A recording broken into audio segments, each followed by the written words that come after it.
Okay, hello. Start na tayo. So, yan, ito dito. Kinuha ko na yung reactions para kahit pa paano hindi na, hindi na mahirapan kunin. Dali lang naman yan. Summation of forces at y, tapos summation of moment ka lang. Makukuha mo na yan. Statics lang yan. Okay, game dito naman sa, graphing na tayo. Since nakuha na natin yung reactions and sheets, then let's go for graphing.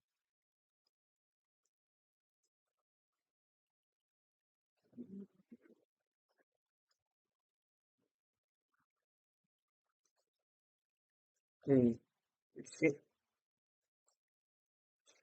This is the, sa shear. Tapos, ano,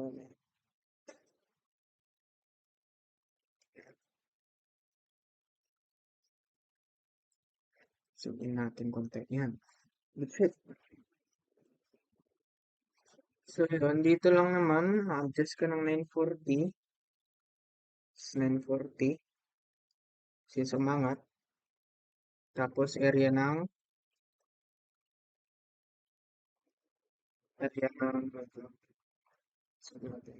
area ng itong rectangle. Which is based sa side lang. 940. Ito, negative to palagi, no? Sinabi ko na kasi downward sila. Kapag nakikita niyong downward yung, therefore, yung kanilang, kanilang, tawag dito, force is negative. Okay, 940 plus base 3 times ng negative 120. Ano ba to? 3,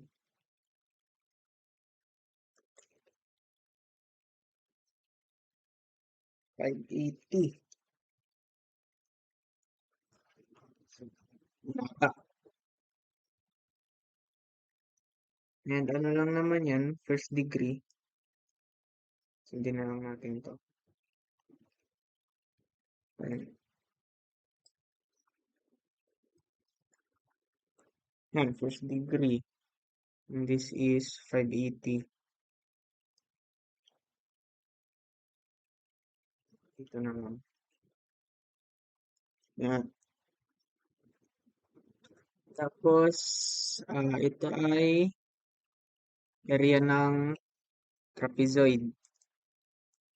580 plus negative 120, negative 240 over 2 times 2.5. Ilan yan?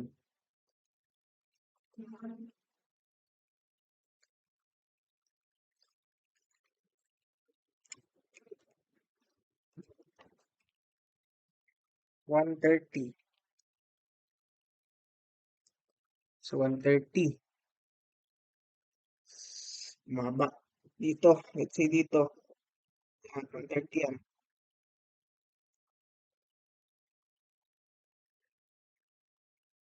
Tapos, ang kanyang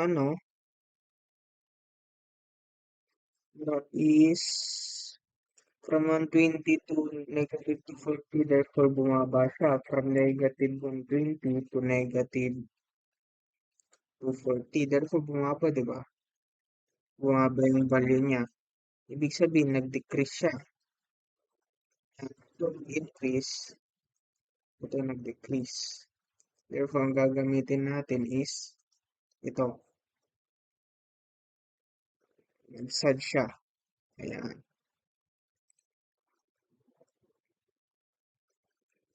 So, next, yung ito.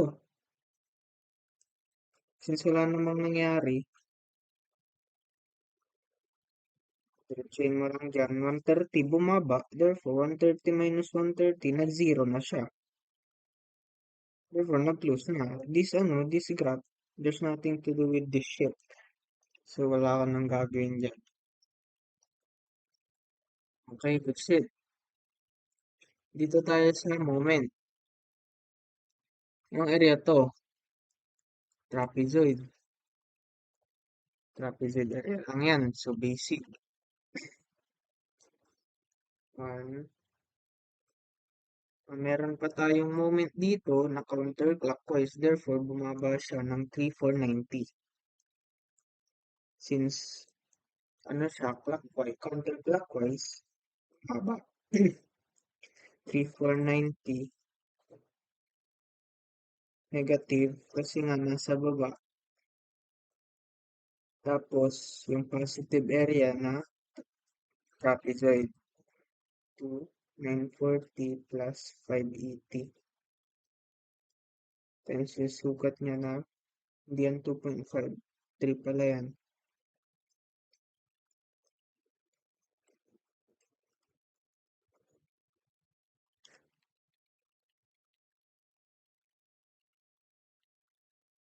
940 plus 580 times 3. Negative 1210.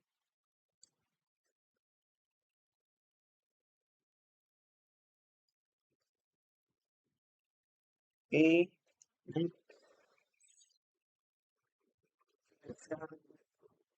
Yung ano niya, yung kanyang style 940 from 940 positive to 580. Therefore, nag-decrease. Ibig sabihin yung SAD ang gagamitin natin. Sinisad yan. Pasad. Yan, sad na siya. Ngayon, kukunin natin tong area dito. Area. So, so ang gagawin niya siguro dyan, iisipin nyo, spandrel to. Spandrel yan, di ba? So, ang ibig sabihin, gagamitin nyo yung 1 over n plus 1 para sa area dito. And, gagamitin nyo yung n over n plus 1 para sa area dito. Tapos, ipa-plus nyo yung, this is this times height. Plus, ipa-plus nyo yung area ng rectangle dito. So, yun yung naisip nyo. Diba? Which is, sasabihin ko na kaagad, mali. Hindi nyo to gagamitin.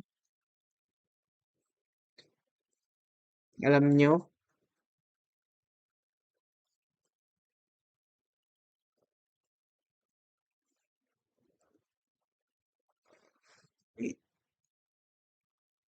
Ay, gago. Yan.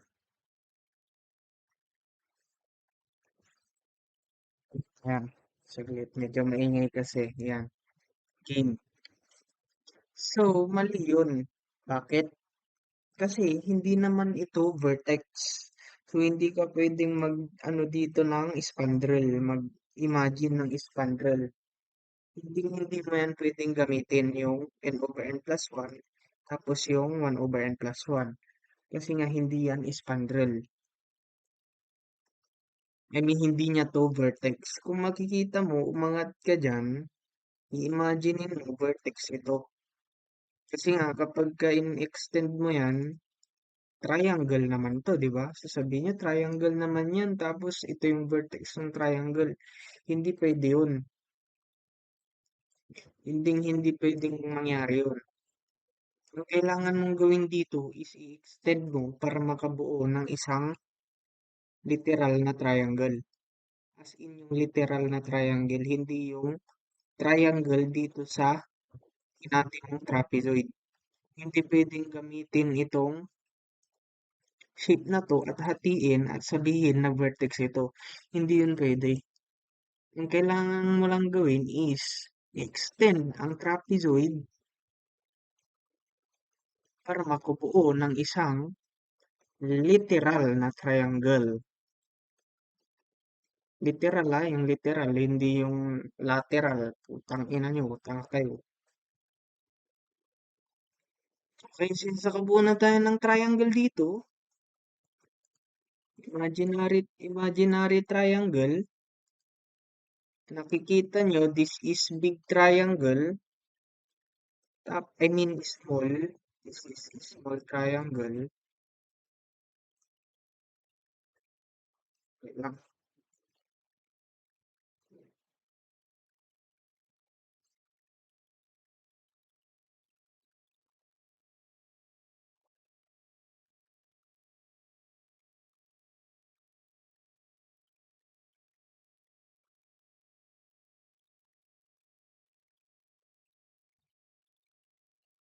my bad, okay, saan na ba ako? Dito, itong maliit na triangle, tapos itong malaking triangle.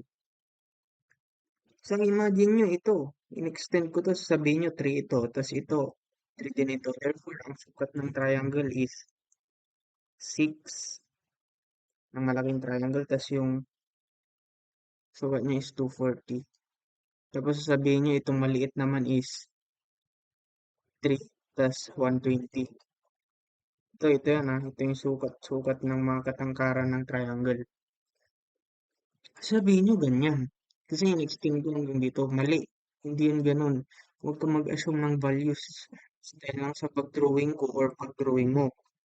Gagawin mo dyan para literal na masolve mo talaga ang isang triangle.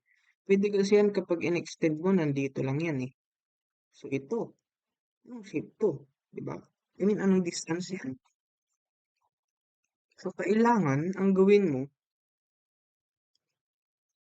huwag ka mag-assume ng value. Maglagay ka ng variable. Kasi makukuha mo naman yan using ratio and proportion. Since sabi ko nga, may maliit kang triangle at may malaki kang triangle. So, this is 2.5 pala yan. 2.5 pala yan. Ang sinabi ko, sorry. This is not 3, this is 2.5. Sorry.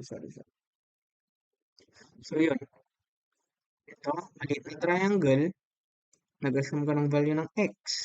Tapos 120. Tapos sa malaking triangle, ito ay x plus 2.5 and 240 yung kanyang height. So yun nga, ratio and proportion, x over 120 is equals to x plus 2.5. Putik, yan lang yan. Walang kwenta. Tapos ito, 240. Ngayon, shift solve, makukuha mo yung x dyan. Since it's just one unknown. X over 120 is equals to x plus 2.5 over 240. Should solve. Nasusolve mo yan. Puta ka. Lupit lang man.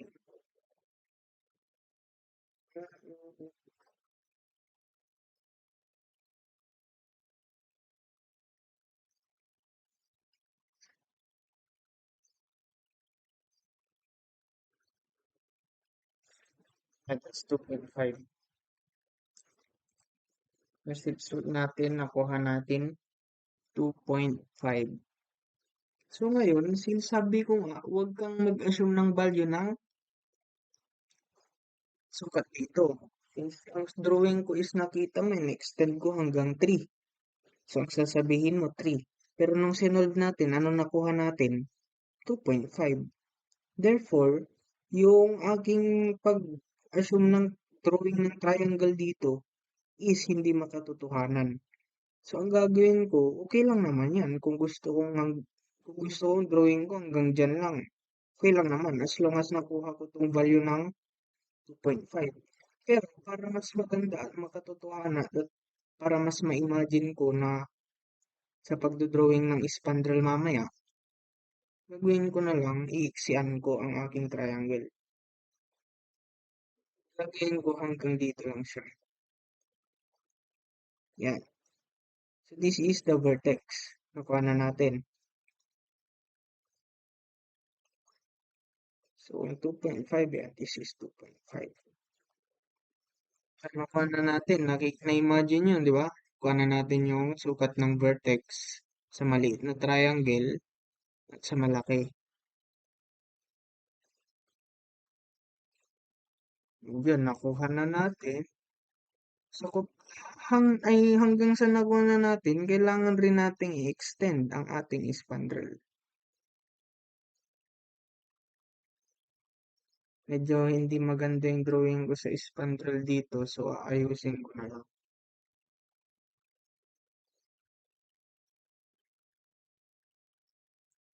Ayusin natin drawing natin.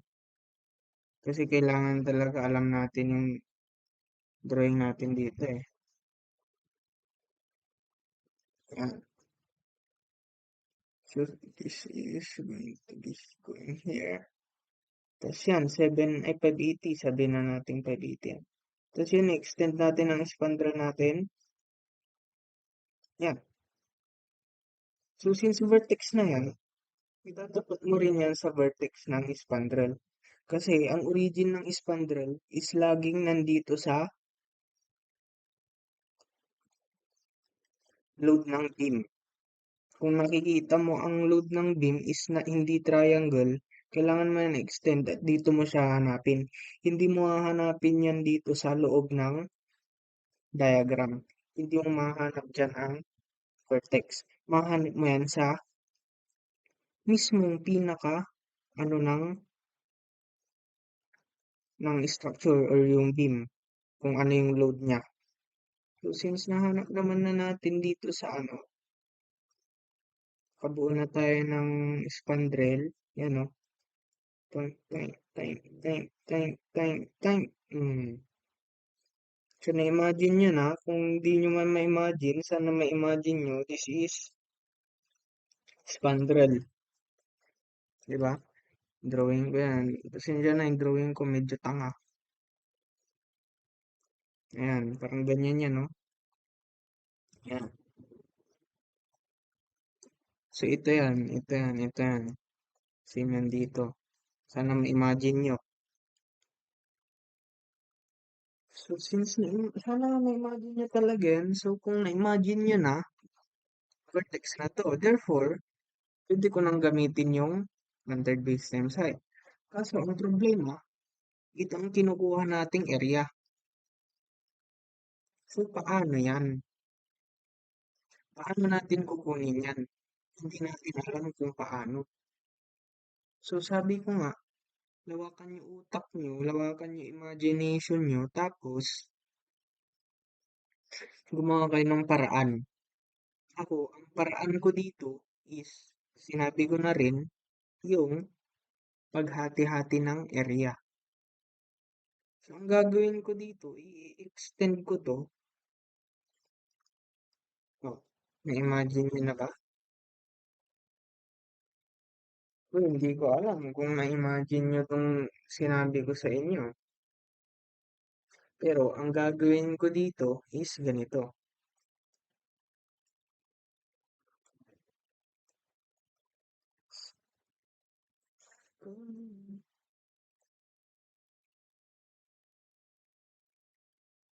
Wait, liitan natin kasi hindi naman ganyan kaano natin. Ayan. Hindi siya ganun kaparehas dito pero sana na-imagine niya. This is the vertex. Di ba? That's the vertex. Ito yan. Ito at ito ay similar. Vertex yan. Ang drawing ko lang is ito. So ito yung dito. Tatawagin natin yung area 1. At ito, hindi yan magkaano, nakaganto yan. Ayan, nakaganyan yan. So ito yan. Ayan. Ito yung area 1. At ito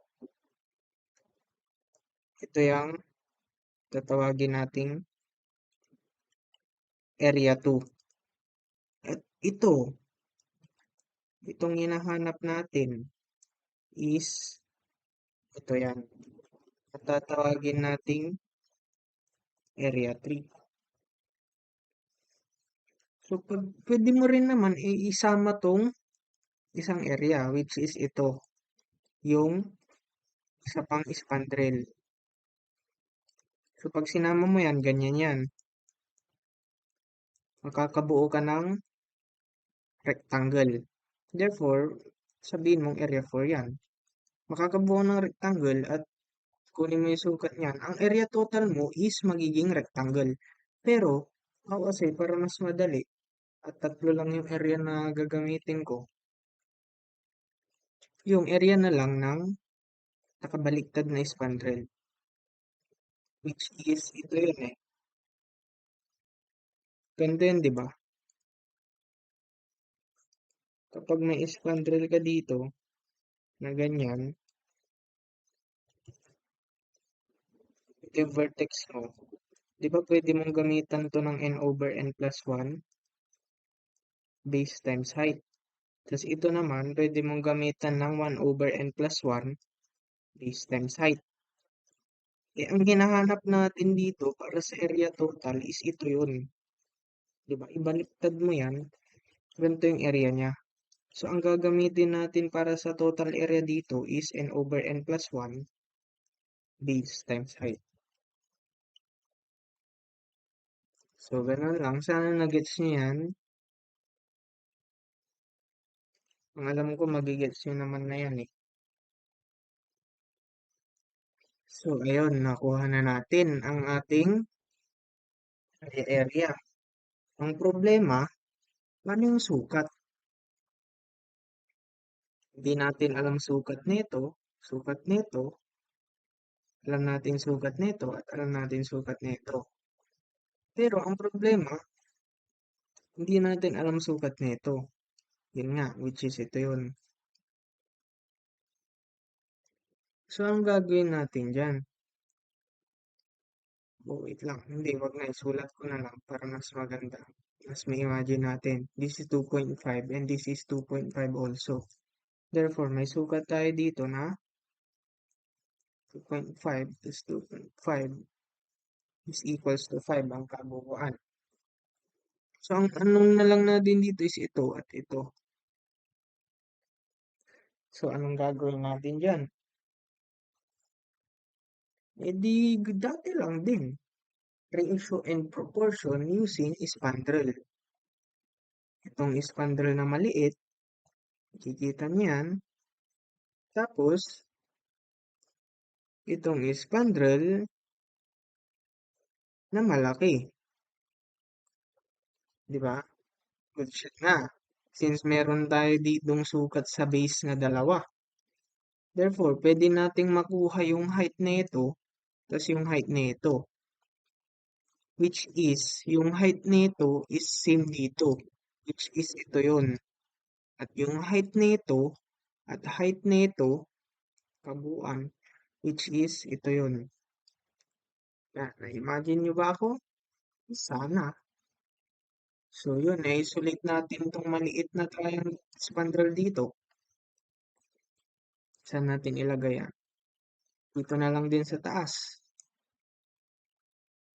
Iusog lang natin ng konti sa pataas. At ayan. And dito, taasin din natin at liitan.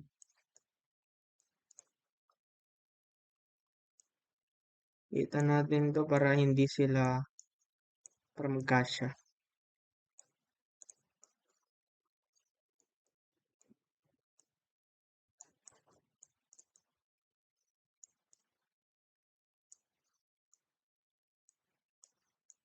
Okay, sa pagkuha na ng spandrel using ratio and proportion. Ito yung spandrel na maliit kanina, which is ito yun. Ayan yun. May sukat tayo dito na 2.5. Tapos, sa tingin mo, anong i-imagine nating variable dito? Let's say y na lang, which is ito yun. Sinabihan natin y yan. Sabihin na lang natin, ito yun. Let's say y. Ito yan ah. Sim lang naman yan eh. Diba?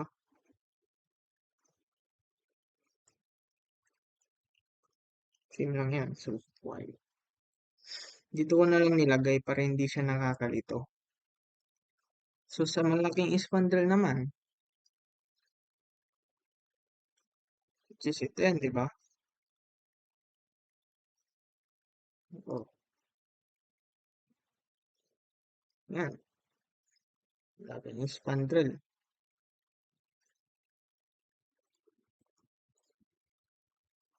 Ngayon, nakita natin. Paano natin ito makukuha ito? I mean, ba't ko binilugan? Ito. Paano natin ito makukuha ang sukat na yan? Di ba alam naman natin na yan ay 580? Di ba? 580 yan. I mean, no. Ito ang 580. So, kung 580 yan, paano ito? Itong sukat lang na to. May nakikita tayo ditong 130. Therefore, kapag in-extend natin yan dito, para mas ma-imagine natin, i-extend natin yan dito, tapos dito, this is equal to 580. I mean, oh yes, 580. Pero, kailangan nating makuha ang sukat nito. Paano natin makukuha tong sukat na to? Huwag ka mag-alala. Pwede nating i-minus yan sa 130. Kapag in-extend mo yan, this is equals to 130. So, ito, ilan to? Dali lang. 580 minus 130 is equals to ilan yan? 450. Therefore, nakuha na natin yung sukat.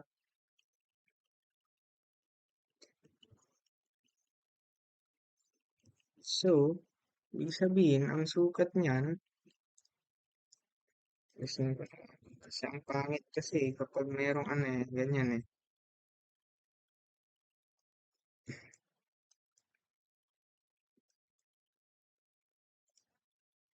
Yan. So, ang sukat natin dito is 450.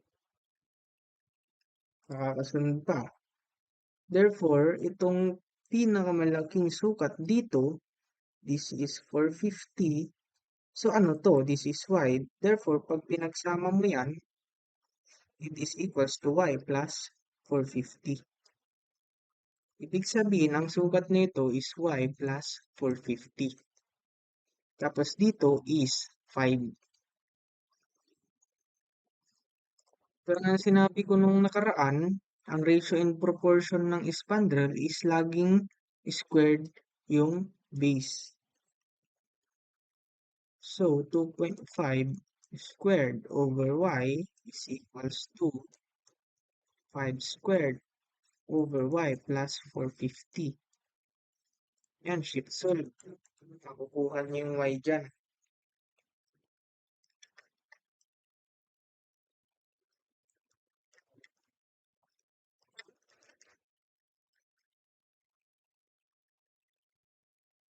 Ilan yan? It is equals to 150. Therefore, nakuha na natin yung y.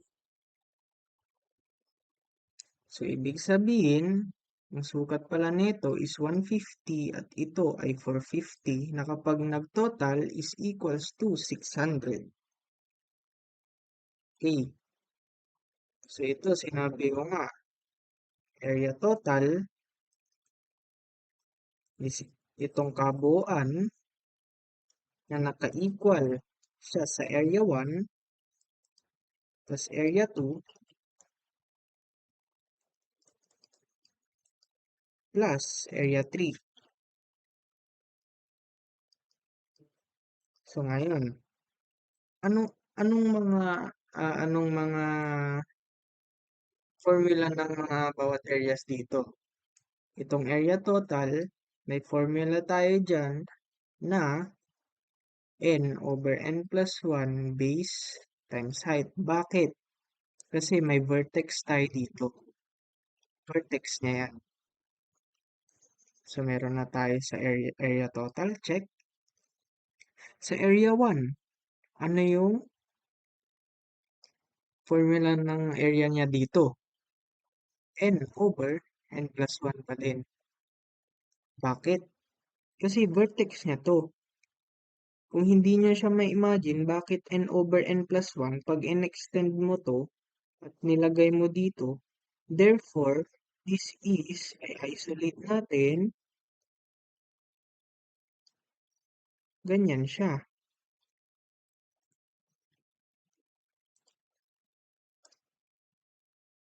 Oh, this is 1 over n plus 1 and this is n over n plus 1. At ito yung area na kinukuha natin. At ito yung vertex. Vertex na yan.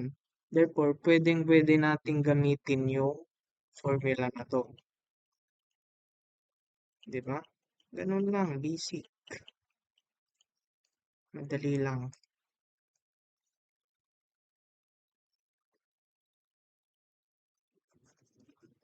Okay. So, meron na tayong formula sa area 1. Check. Sa area 2. Basic na basic. Area ng, ano, rectangle. Check. Sa area 3, yung wala. Kasi hindi naman to vertex. So, hindi ka pwede mag-extend dyan at gawing spandrel yan at gamitin yung n over n plus 1. Bawal na bawal gamitin yan kasi nga hindi naman niya ito, hindi niya yan vertex. Okay? So, itong area 3, yung unknown. So, pwede tayong mag-shift solve dito using n over n plus 1 which is yung sa total area na 2/3 base natin itong 5 times yung height natin na 600 is equals to area 1 na naka 2/3 din, yung base natin na 2.5. Kasi ito yun, same lang yan dito, same lang yan. Tapos yung height niya na 150.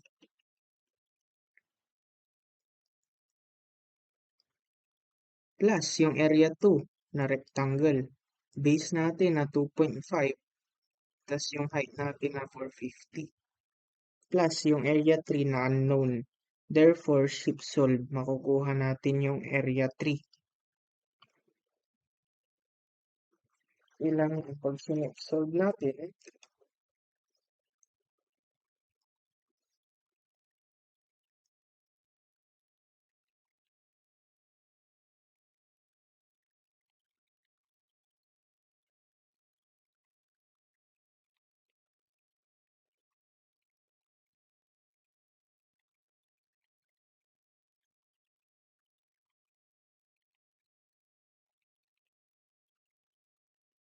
625. 625. Nakuha na natin yung area natin para sa dito. Pero meron pang isa, area natin dito. Pero basic lang yan. Area ng rectangle lang. Therefore, i-plus mo lang yung area ng rectangle dyan. So, dito na tayo sa 2. Negative 1210 plus 625. Itong area na to. Plus yung area ng rectangle which is base natin 2.5. Tapos yung height natin na 130.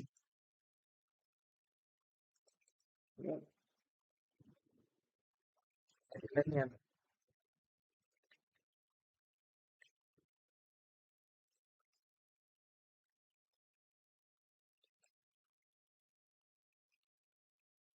Negative 260. So, nandito tayo sa negative 260. Dito. So, from 580 to 130, nag-decrease siya, therefore nakasab. Saan pangit? Yan. Negative 260. Tapos, area nito, ano bang area nito? Area ng rectangle. So, negative 260 plus yung base natin na 2 times yung height natin na 130. Ilan na yan? Base natin na 2 times yung height natin na 130. So, ilan yan? 260 lang rin yan. So, nag-0. Nag-close na ang ating triangle. Boom. Triangle to. Fuck. Yan. Ganyan lang yun. Madali lang, basic lang, easy. Yan, ganun. Sana natalusan nyo.